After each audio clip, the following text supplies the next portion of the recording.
वैज्ञानिकों के एक समूह ने ऐसा खुलासा किया है जिससे आपका दिमाग हिल जाएगा।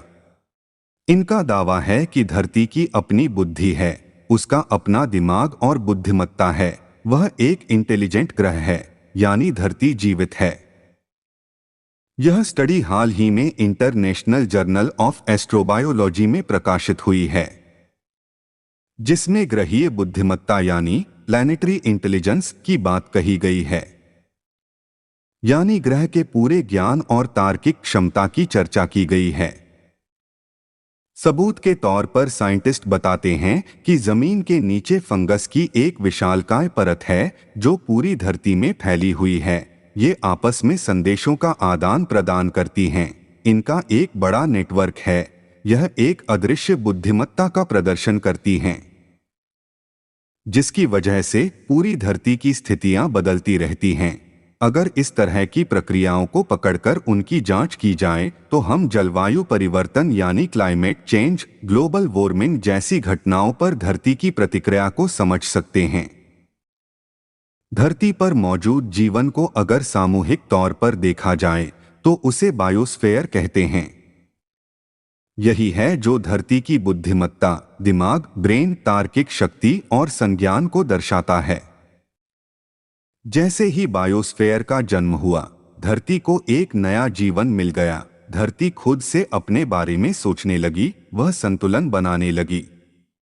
जब धरती पर किसी एक कोने में कुछ गड़बड़ होती है तो दूसरे कोने में वह कुछ ऐसा कर देती है जिससे संतुलन बन जाता है। स्टडी करते समय वैज्ञानिकों ने बस यह ध्यान दिया कि बायोस्फीयर कैसे धरती को बदल रहा है, धरती किस तरह से बदलाव पर प्रतिक्रिया दे रही है, वह किस तरह से संतुलन बनाने का प्रयास कर रही है। धरती की बुद्धिमत्ता एक बेहद जटिल सिस्टम है।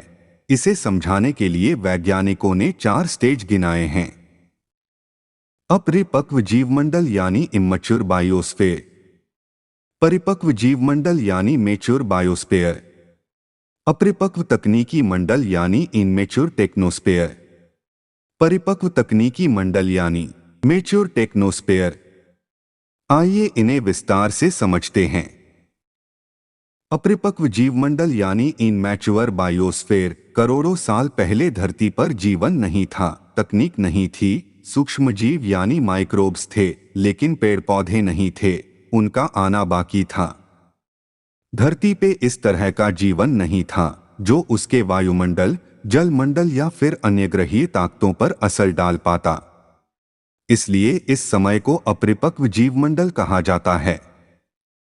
परिपक्व जीवमंडल यानी मैच्योर बायोस्फीयर, ये है आज की धरती का असली चेहरा, यानी उसका चरित्र। इस समय जैविक और टेक्नोलॉजिकल प्रजातियां मौजूद हैं।